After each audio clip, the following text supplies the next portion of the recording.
Hey everybody, it's Tanya here. I'm really excited to have you here today for our first video interview in the Artful Desk series. And today I'm talking with Trish Moroto, and we are going to talk all about her studio, the Broken Wrist Studio, the work that she does, why she loves it, her incredible art studio, and all of her favorite art supplies. So thank you so much for being here, Trish. I'm really excited to chat with you today. I'm really excited to be here today. This is such a wonderful opportunity. I'm grateful that you gave it to me. Thank you. Well, I've been chatting you up here and there at the art supply store, Iron Oxide, where you work.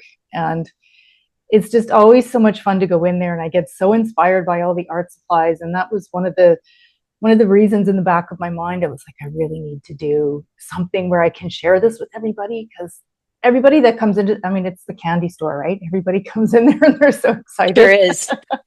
Sure is. And then I was looking at the pictures of your studio and all the different amazing things that you're doing. And I was like, oh, it's like the candy store. I've got to talk to her. So why don't you tell me a little bit about what you do and a little bit about your studio and just sort of what's going on with you these days?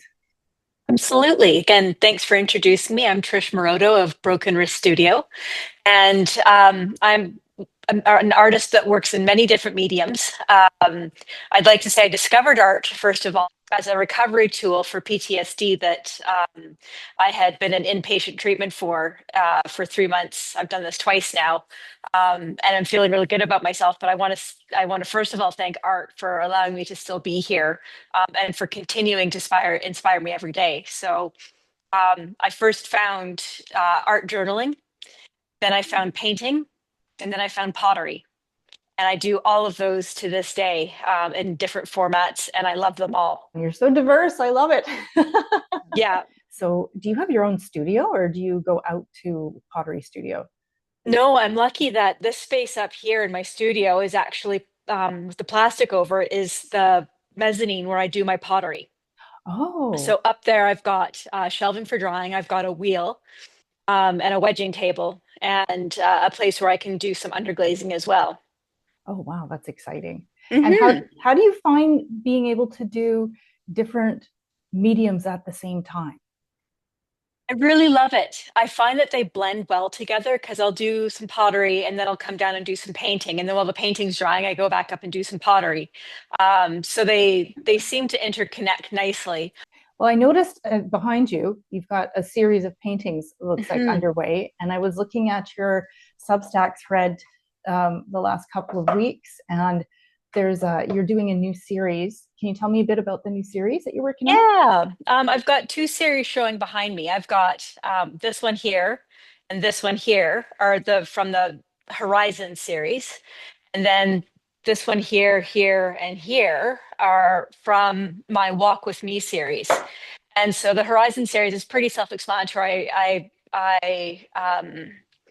tend to paint things for like far away. I don't, or I do incredibly close up. I do some flowers and such that are incredibly close up. And I tend towards abstract or abstract I representation. It see. just comes to me in these sort of fractals and such. So I capture the intensity of the moment, versus the reality of the moment.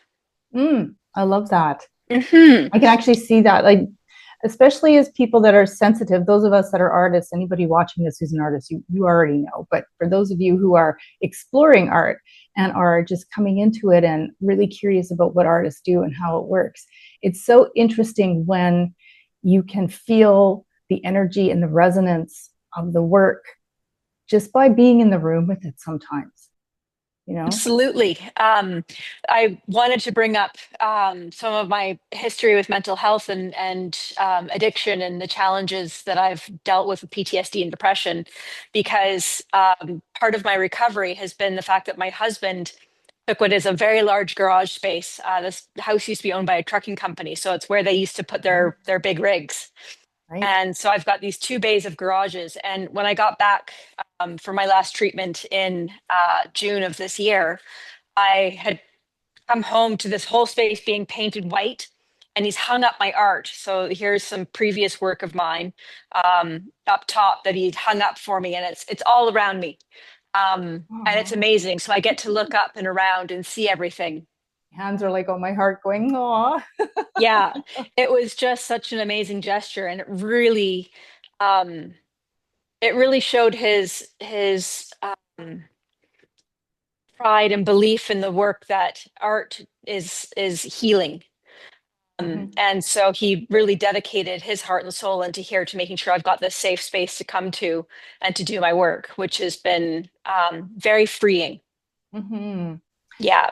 And I want to talk a bit more about the mental health aspect of things in a little bit, because it's something that's Mhm. close to my heart as well. And it's part of what I incorporate in my other newsletter. But speaking of that amazing space that you've got, can you talk a little bit about sort of your workspace setup? And is it, like, I love to say, is it something that, where chaos reigns, or do you have a system in your mind, or do you like to organize and then bring everything out when you're working? What do you do?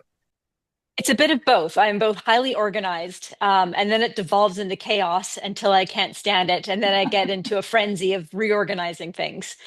But even when I've got a bit of chaos going on, it's very organized. I can talk about one of my favorite tools for organization, and I'll talk about my desk, Sure. but I love paintbrushes. I love having lots of paintbrushes. Great tool here by Prism Studio, and it's a Oh, paintbrush holder, oh, that's and awesome. they're amazing, and they're super inexpensive, but they're just the most wonderful thing. So I've got a couple of these around my studio, and I won't tip it over because I've got a couple little ones that'll fall out, but they keep them all vertical for me. So I love having that open visual for my tools. Yeah, that's great. I have like literally about 8 of these floating around my desk Yeah. at the moment, but there's no organization to them. They're just, you know, Oh, there's no what I was organization working once they're on in. today. Yeah. You know? Yeah. So I've got the watercolors one, which I was just showing you, which is sitting on my desk. Um, can I flip my camera around and I'll show my desk a little bit? Just show Sure. you some of my art up on the walls. Oh, And my wow. my mezzanine where I get to hang out and sit with my service dog is up there. Oh my gosh. I have studio envy. Oh, totally. I am so massively I'm so proud to Wow. have this space and work tables and where I do all my glazing of my and finishing of my pieces. But here's my immediate desk where I tend to sit. And this is where I write. I've got this big, beautiful journal that I got at Iron Oxide Art Supplies. It's 300 pages and I love it. The paper's heavy enough. And I sit and I've got all my different inks laid out here and I choose the color. And my favorite tool right now when I'm doing this is my glass dip pen. It's beautiful. And so Wow. I dip in my ink and then I do different annotations I sketch out my piece that I'm working on and I put my first inspiration colors and then I do different annotations in different colors of ink with the dates that each number is ascribed to. And I will fill a page with notes on that painting. So when I Wow, come that's back to it, it makes fantastic. it really replicable. So I this was for a piece that's not I'm not showing right now. It's still underway. Um, but I've got my pens here that I like to have in front of me. Not that I use any of them because I've gone all the way back to this glass dip pen. But I've got this is my probably one of my favorite little things. It's two yogurt containers and I never separated. And I've got my dirty water and my clean water. So I never have to worry about drinking my dirty water. Oh my God, hands up if you've done that. Like, I just did that Right? the other day and I was like, no. Yeah. And then I've got one of my big, beautiful mugs that I've made. I call this one my black cauldron. That's And fantastic. yeah, I love doing mugs that are completely imperfect. That's something I very much value. And they all have my hand grip on them. So they're meant to be held and not to be looked at. They're meant for comfort. I was just going to say that. And I'm going to tell you, as somebody who has grip issues, because I'm a dropper, because I have a RSI, repetitive stress injury, trying Yeah. to find a mug that I can hold and not have to have two hands feeling like I'm going to drop it. It's really important. Oh, it's really nice when you've got those extra finger grooves. I find it makes it, there's just a warmth about it that when you can feel that the touch of the artist that was there, I think it's really important to have that. Yeah, I like that too. I'm personally like things that have the signature of the artist and the energy of the person. And Hmm. one of the things I always loved about pottery is, yes, you're working in symmetry, but it's very hard to do perfection And I actually don't like it. I like when things have that uniqueness to them and that sense of, it's like the clay is still clay, even though it's gone Mhm. through the process and it's dried, you can feel it. I don't know, going off on a little tangent here. You totally got the vibe, and the people that get it, and that's the people that I'm appealing to. I'm not there for the people who want perfection. I'm there for the people who really value having that little wobble or that big wobble, as the case may be, and the feeling that the clay is still clay. You couldn't have said it any better than I could have. So thanks for that. Yeah, no I'll show problem. you some more of my giant desk here. My desk is actually a full piece of plywood on a huge work table on wheels. Oh yeah, right. And I've got all sorts of storage for stuff underneath, um, which is great. This is my artist's. Where's my finger again? There we go. My artist journal here. I've currently pulled out some watercolors, so I'm just starting to get back into watercolors a bit. I've got one of my magazines. This one's uppercase, and then I've got, this is usually a drawing area where I do my lino cutting, which is a section I've got over here. But I've also got my computer over here. I'm currently taking an art journaling therapy certification. Oh, Art therapy journaling, great. something. Yeah, there we go. Yeah, which I'm really excited about. So I'm just in the process of that at the moment. So that'll be something else that I've got offering coming up. And then I've got a hand building section for pottery that is just collecting dust at the moment. Oh, yeah, I mean, these are the joys and the pitfalls of working at an art supply store, I guess. Oh, I pay to work there. That's the challenge, is I pay to work there. I love collecting art supplies, but you asked if I'm chaos or organization, and I love to have my background as an emergency responder and working in and around security and emergency response. I'm wired to be prepared. So for me, I want to have, when I'm ready to do my art, I want to have the materials and the tools that I need at hand ahead of time. So I've got everything, which, isn't so good for the bank account, but it's really good for the creative inspiration bug. Yeah.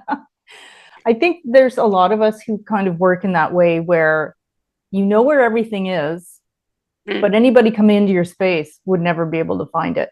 And it doesn't matter because it's us who are working in it, and I think it's part of an extension of where your mind is at also, you know. Sometimes when there's a lot of chaos, and I'm going to speak for myself here because I have a bit of challenge with PTSD and also some mental health issues that I've been working through. And I think most artists have challenges on some level. But I find sometimes when things are extraordinarily chaotic and I'm feeling out of control, that's when I'll start to organize. Mhm. But then it doesn't feel right. And when I start to work, I'll pull everything out. And then everything that I'm working on, everything will just be like all the supplies will be sort of wrapped Mhm. around it. And I find as I get older and as I do more variety in my work, I like that better. Yeah. And I love the way you said that. You've got your materials and your tools wrapped around you. yeah. Just that language itself is just couched in such, this thing that art, Yeah, self it hug. protects us, and it provides us with a safe environment to express ourselves Mm. when words may otherwise fail. Mm. And I think that's the beauty of healing through art and Mhm. through the self expression. And I say this a lot because I grew up as a visual person, always the one I could see all the things that nobody else could see. I would Mm. see all the details, I could feel textures without touching them. And there was that whole inner world that was always there. And sometimes it came out through art, but I was really trying to, I mean, we're talking back in the day, like I was, in the 70s and 80s when I was starting to do drawing and whatnot. And so it was very much at that time, you had to do things a particular way, had to, right? Mhm. Because there wasn't a lot of freedom for self expression, even though that's what me personally, what I was using the art for. But it was ultimately a way of storytelling, even though I actually had a pad of old drawings and I looked Mm. at them and I was like, God, everything is so tight and constrained. And there's this huge page and there's this tiny little drawing in the corner. And it really spoke volumes on what was going on in my life in that time. And then how that freedom of self-expression is just allowed to open up and to play. And I think that's something that many people that come to art maybe start out in that very small, constrained, tight space. And then all of a sudden there's this freedom to express. There's no judgment except for ourselves. And then when we get out of our way, it's like,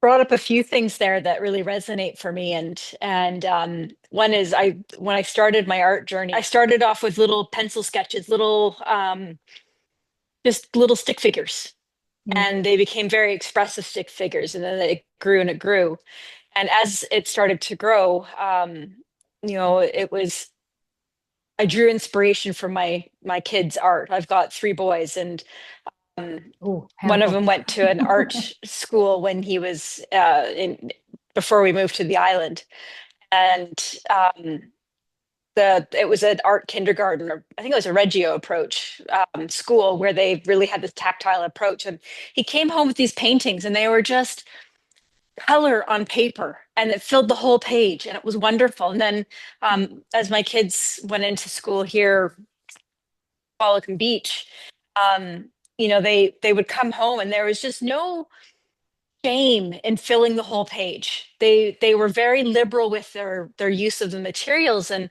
I just thought they were just profoundly beautiful. And so when I work with I tend to work on wood panels.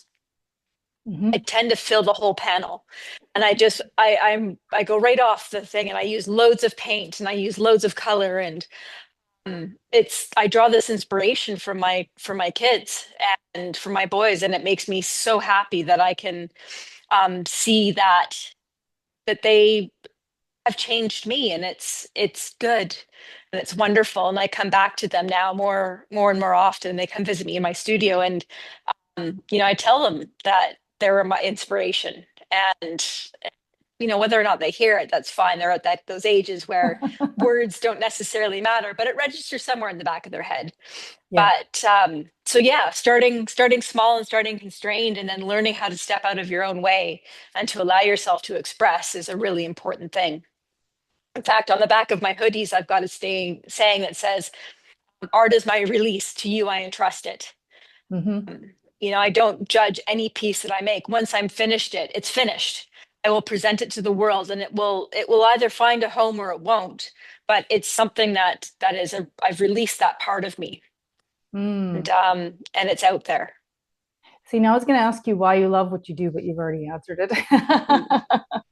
Cathartic on so many levels when you are working and able to express what you're going through, and then those moments where you see it connect with somebody else is just overwhelming.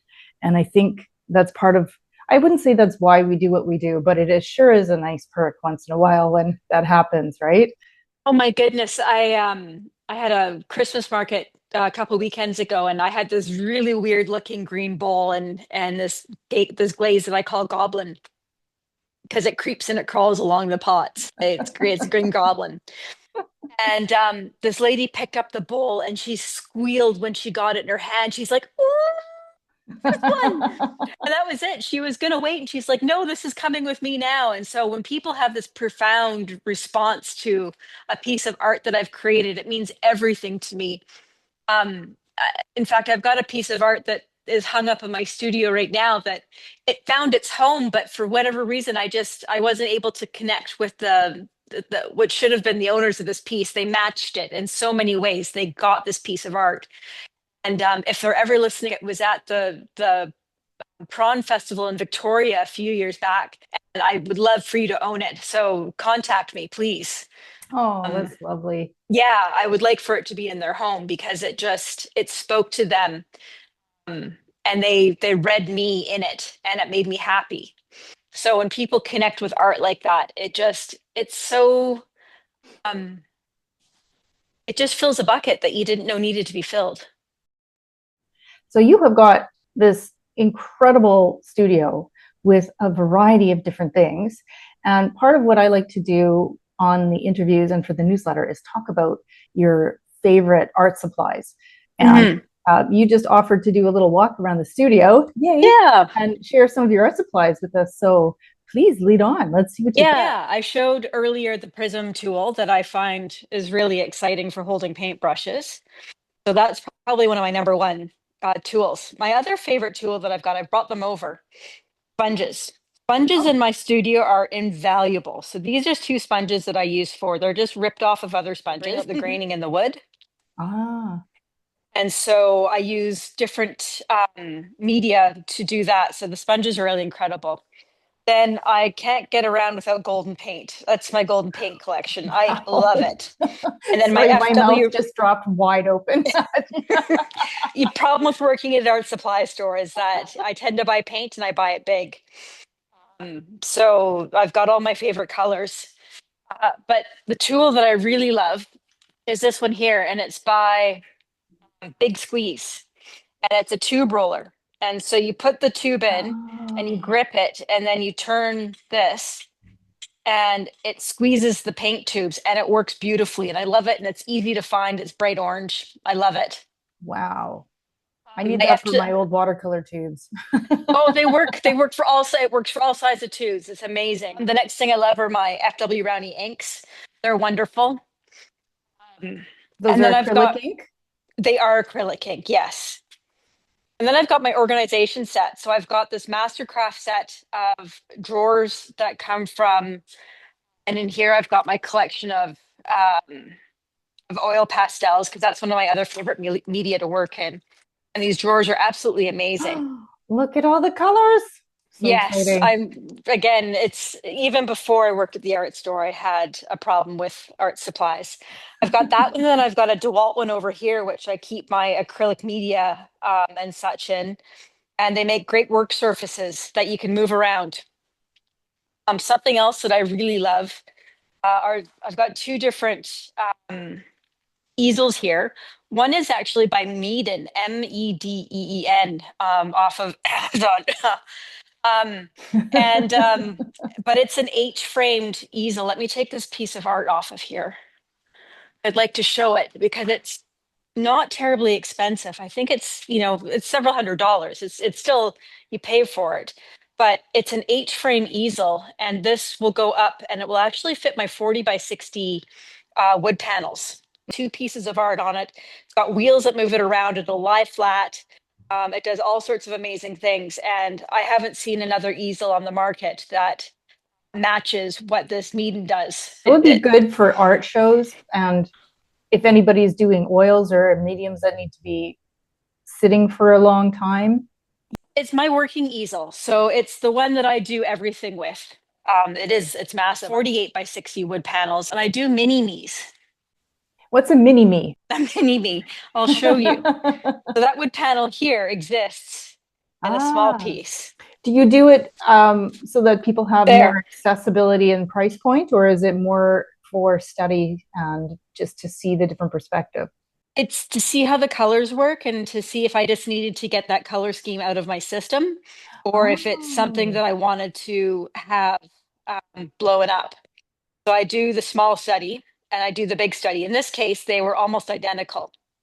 I've had other wow. ones that turn out where the pieces are similar, but not nearly so matching as these. When I do the study with the small piece and the large piece, I record when I'm doing the smaller piece, I record everything in my journal. I do the small sketch and then I record the techniques that I do. I record the colors that I've done. I've recorded how I've used the colors. And because I am using other materials outside of the acrylics, I make sure that I record what those are, how I've used them, the ratio that I've mixed them in with. So I'm pretty organized about it so that when I go to do the big one, especially if I really like the small one, I can get a pretty good match for small to large. I can scale up pretty well. I love that. It's like how-to notes for the other part of your brain when you come back to it. But they'll do it once and they'll forget what I did. I'm gonna like scratching my head. I'm like, oh, really? How did I get that tonal value or that color? So Yeah, I feel it that. So I have all these recordings of I started out recording all my work because I couldn't remember what I was doing. And then they ended up becoming YouTube videos. And now it's just a So habit. I wished I'd taken notes, and now I'm taking the notes, and I'll carry on with doing that because I find it very satisfying as well to jot the notes down and see what I'm doing. I'm always fascinated by how people have their working progress, because I'm somebody that was very rule bound for most of my life, and then I just let it all go, and now I can't even stand the idea. I can't stand sketchbooks. I never do studies. I do a lot of intuitive work, and I find, I mean, it's not the most beneficial. Sometimes it would be great to have notes, and actually see how I did things like that. But I'm always fascinated how everybody works in their own unique way, and it sort of evolves over time, doesn't it? It sure does. And my goal is, once I've got enough in these two series, the Horizon series and the Walk with Me series, that if I sell them, and if I get people interested in wanting to do other styles or tweak it a little bit, then I've got the ability to go back and say, yes, is what I I did. find myself sometimes in that mode where I'd like to replicate something, but I can't. And then I just let it go and let it evolve into something completely different. But it all depends on the medium you're working in and what type of work you're producing. But I would think in a series that would be very beneficial for sure. It is. I feel that I've got a few more pieces left in this series, and then I'll take a break and move on to the next and play. I feel this calling back to watercolors, and I think I'm getting ready to go back to my oil pigment sticks, or I guess they're oil paint sticks, pardon me.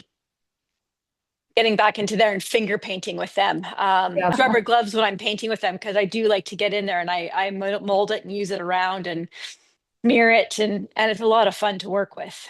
I think that's one of the most exciting things about art supplies in the last maybe 20 years, maybe even more than that, is not only how much they have evolved into um, multitask items, but how people now have this ability to come to them without this preconception of how they have to be used. Like you're saying, like using your fingers. And I've seen other people just grab palette knives and just smear it on and using it like almost like super thick acrylic. And it's so fun to see. I haven't played with those yet. I'd love to. And Palette knives? well, palette knives and oil pastels. Last time I played with oil pastel was a set from, like, I'm not kidding, 1980s. I still wow. Here's my service dog, Dakota. Oh, hey, Dakota. That's his sofa. He loves it up there. We sit and snuggle in the evening sometimes and just meditate and focus on the day. So that's Dakota. And here's my pottery area. Oh, wow. Beautiful shelving for drawing. You can see I've got sponges everywhere. Yeah, so I've got this great view, and I get rabbits and all the wildlife go by. Sometimes I feel like I'm Cinderella. And I've got a Shimpo V-Light wheel here. My favorite bowl is one that I made and it broke, but I still fired it, and it's great because it's got a thumb grip on it, and a steel bowl that I use to get the water to splash my pottery, splash the clay when I'm doing it. Right. It'll make sense to the potters out there. Yeah. And then I've got some tools I use. I don't put foot rings. I do all my trimming ahead of time. A lot of people will trim afterwards, and I don't trim afterwards so much. So yeah, I can't believe you're trimming. So you're trimming on the wheel. I trim on the wheel. Yeah. Wow. Not everything's an artist tool. Some of the things are just tools that are relevant and important. Well, you know what? Anything can be a tool. And if it's important to the process, or if it's something that brings you comfort, then it's vital to the whole process. Isn't it, though? I want to talk a little bit about comfort now, actually, because I think this is something that, for anybody that is an artist, or anyone in general, actually, these days, with the world being chaotic and all that jazz, finding those comforts and those things that can kind of get you through when it's really, mentally or physically or emotionally, or combination of any of those, tough. So I wonder if you have any little tips or methods that you'd like to share with people on just how to get yourself into a space of, if things are really amped up and you're feeling very anxious or overwhelmed or stressed out, is there anything that you do that can help get you through those moments? Absolutely. So my nervous system can get hijacked, and that's where I've got my Dakota to help me out. and petting my dog and helping to co-regulate is one of those things. But I think in terms of what can help me feel regulated in a day-to-day, because when I'm at work, I don't have Dakota nearby. And sometimes he's upstairs and I'm down here working, and I just need those moments. I think stopping and taking a breath is one of the most powerful things that you can do. By stopping and taking a breath, closing your eyes, taking a breath in,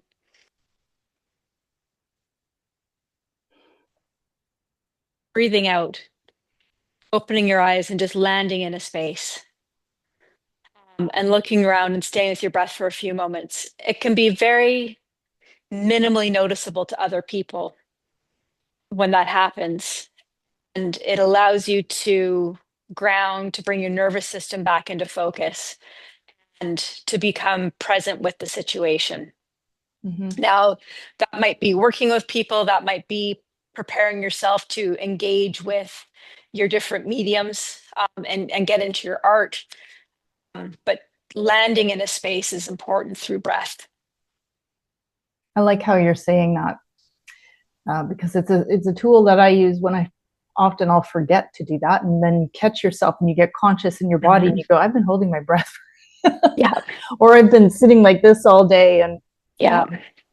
Because of the way that I'm doing watercolors, I can't do it vertically, so I'm not able to sit the way that I want to. So I'll find myself hunched over for hours, and then you just realize you're not breathing. You're breathing very shallow. And you can just kind of come back in, and it really is landing in the moment. I've never phrased it that way, but I like that. Yeah. Because it's like you have a different perspective, and you can make that choice in that moment of, okay, what am I going to do now? Am I going to go back into that work and that posture, or am I going to do something different? I like that it gives you that little bit of, without meaning it to be a pun, but it gives you a little bit of breather space. It sure does. It does. Even in this interview, I find that I was getting more shallow and shallow in my lungs and not able to get a sentence out. And it was blocking my thoughts. And so taking that breath and landing just now has really helped me feel back open to where I was. Oh, that's good. And yeah, it's wonderful. I also love having a Tim Tam. Um, For anyone who doesn't know what that is, they're little snick snacks. They're little chocolate biscuits that come from Australia, and they're delicious. And I like them in my fridge. So they're cold. So the cold chocolate just melts in my mouth, and it's just a really satisfying thing. It makes me happy, and it just gives me a 30-second break of self-indulgence. Yes, that's not harming anything or anyone. And it's good, because part of going back to mental health for a moment, part of my road and my journey was I ended up struggling with addiction, just trying to drown out the pain that was my PTSD and my depression. And I ended up on the wrong side of addiction and abusing medications and abusing marijuana and abusing alcohol. And so now, when I want to take that time and that little self-indulgence and that little moment of, okay, willful rebellion, as it were, the Tim Tam. Yep. That's good. A chocolate biscuit. You got to do what you got to do. It's all part of the process, right? It is. It's anything that you bring in that brings a special ritual to the space that you're in. It doesn't matter how small or how large your studio is. Having that little ritual, bringing a cup of tea with you, bringing a blanket with you, bringing your favorite paintbrush out of its special box, whatever that might look like to you. Kneading the clay when I get into my pottery, just weighing out my clay and then kneading it is sort of that journey for me of getting ready. It's like, okay, this is how I start. And then I fill up my big bucket with warm water and I warm my hands up. And it's just such a moment of peace. There's nothing else I can do in that moment but what I'm doing. And so it's very satisfying to have those little rituals that are necessary and bring us peace and bring us into the moment. Yeah, I agree completely. And I think it's something that a lot of us are now doing consciously, but I think many people who are doing art or creating or doing any type of work that comes from the heart or the soul, there is part of that happening already. And just being able to recognize it, you can go, oh yeah, so I saw this interview and she was talking about, bringing a blanket into the space. I never thought of that as being a comfort or a thing that was part of a ritual, but it totally can be. Yeah. And regardless, exactly. I mean, whether you're fortunate enough to have a studio like you've got with like all the different wonderful space and things that you can do in different areas, or I saw one on Substack the other day and she literally had a corner nook, but she Yep. totally created it into a comfy zone and had all her paintings up. And it was so sweet to look at. And it just seemed like, wow, there's a space where you can just feel creativity, coming forward. So I think we just have to grab onto what we've got. And I think most of us are very grateful for what we've got in and around our space and the ability to be able to create in the way that we do and share that little bit of our story and that little bit of our heart and our love with other people. Absolutely. So I am curious to know, because you're a very busy person, you've got lots on the go, what have you got coming up that you'd like to share with people and let them know about? I'm really looking forward to getting my art out into art galleries. I think that's something that I'm really excited for. I did a road trip and got my stuff into some stores in Calgary, and I was really pleased with that. And in Beaumont, Alberta as well. And it really, really felt good to be accepted. It really made me feel like, okay, I am doing products that are saleable items that are valued by other people, and it made me feel really good about myself. The next thing I want to do is take my series of artworks that I've got going on with the Horizons and the Walk With Me series and get them out into smart galleries and see if I can find the same sort of acceptance. They're they're different pieces, so they'll take the right market to get them into, but I'm okay with that. So I look forward to that journey. That's beautifully said. And, I think this is a really important point that I want to share with people that are watching, that are new to the process of creating, or if you're just getting to that point where you feel like you want to share your art with other people or get it into galleries or shops. It's really important to, first of all, be true to yourself and know that your art is a part of you and it's an expression of you that is, like Trish said, when it's done, it's shared out into the world, and then it's picked up by those who need it. So don't feel that you have to put something out and it has no value if it doesn't have tons of likes on social media, or if you do a show and you don't get the commentary coming back to you that you think you should have. It's really a very challenging thing for your mental health to do that. So you're sort of setting yourself up to not feel good because you're basing it on some standards that, they don't have to be that way. You don't have to do things in any particular way anymore. So be true to yourself, and also know that there is a market. It's just a matter of finding it and letting them find you. And when that happens and that connection happens, it's incredible. So keep strong, keep going out there, you guys. You're going to do it. You're doing great. That's my little sidebar for today. I love it. I love it. And in the background, I've got a website that I'm developing to put my artwork together so I can reach a larger audience, right? The social media is a big part of it. I'm really excited that you introduced me to Substack. I'm looking forward to getting an audience growing on Substack. And I find a lot more truthfulness, honesty in the stories that are being told. Not that people aren't truthful on social media and other places. I just find that it's the depth of presentations that people are doing on Substack. I really have been enjoying. What you just touched on, I think, is something that it's so vital for so many of us, especially people. Now, you're fortunate enough to have family and a studio and being able to work by yourself, but still and you've got your beautiful service dog.